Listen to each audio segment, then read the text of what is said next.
Supreme court of Pakistan کے حتمی فیصلے کو دانستہ طور پر نظر انداز کرتے ہوئے اپنے انتظامی فیصلے مسلط کیے ہیں کہ سپریم کورٹ آف پاکستان کے فیصلے ملک کی تمام عدالتوں، اداروں اور افراد پر لازم اور واجب العمل ہیں۔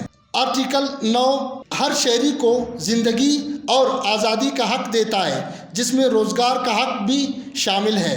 سپریم کورٹ آف پاکستان کے فیصلے کی عدم تعمیل مساوی مواقع کی نفی، تعلیم کے بنیادی حق کو پامال کرنا، عارضی بنیادوں پر تقرری کے احکامات وصول کر رہے ہیں۔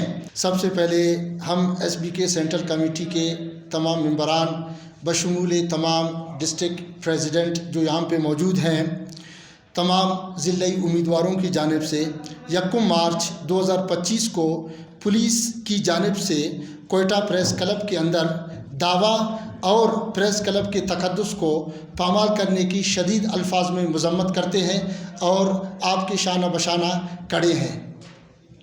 معزز صحافی حضرات، آج اس مقدس فورم کے توسط سے انتہائی افسوس اور قانونی تشویش کے ساتھ یہ موقف پیش کر رہے ہیں کہ حکومت وقت ایس بی کے بھرتیوں میں اور 2019 کی پالیسی کے ضمن میں سپریم کورٹ آف پاکستان کے حتمی فیصلے کو دانستہ طور پر نظر انداز کرتے ہوئے اپنے انتظامی فیصلے مسلط کیے ہیں۔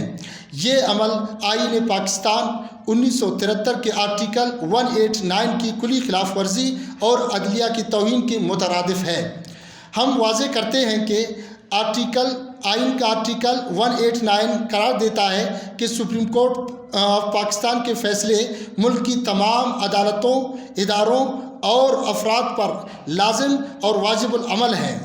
آئین کا آرٹیکل 25 ہر شہری کو برابری کا حق فراہم کرتا ہے اور سرکاری ملازمتوں میں امتیاز برتنا غیر قانونی قرار دیتا ہے۔ آرٹیکل 9 ہر شہری کو زندگی اور آزادی کا حق دیتا ہے، جس میں روزگار کا حق بھی شامل ہے۔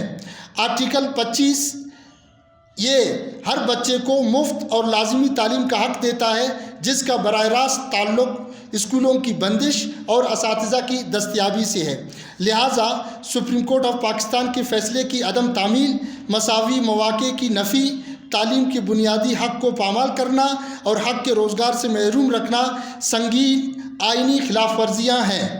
موجودہ غیر آئینی اور غیر قانونی حالات کے پیش نظر جبکہ صوبے میں 4000 اسکول بند ہیں، 29 لاکھ طلباء تعلیم کے زیور سے محروم ہیں، ہم انتہائی مجبوری اور غیر رضامندی بچوں کو اسکول میں لانے اور بند اسکولوں کو کھولنے کے لیے احتجاجاً عارضی بنیادوں پر تقرری کے احکامات وصول کر رہے ہیں۔ یہ عمل ہرگز حکومت بلوچستان کے غیر قانونی اقدامات کی توثیق نہیں ہے، بلکہ طلباء کی تعلیمی نقصان کے پیش نظر ایک عارضی حکمت عملی ہے۔ ہم اپنے آئینی اور قانونی حقوق کے تحفظ کے لیے سپریم کورٹ، ہائی کورٹس اور دیگر متعلقہ فورم سے مستقل تقرریوں کے لیے قانونی جدوجہد جاری رکھیں گے اور حکومت کی آئینی خلاف ورزیوں کے خلاف تمام دستیاب قانونی چارہ جوئی کا حق محفوظ رکھتے ہیں، بشمول توہین عدالت کی کارروائی۔ لہٰذا آج کے پریس کانفرنس کے توسط سے یہ مطالبات کرتے ہیں: نمبر 1، سپریم کورٹ کے فیصلے کی فوری اور غیر مشروط عمل درآمد کیا جائے۔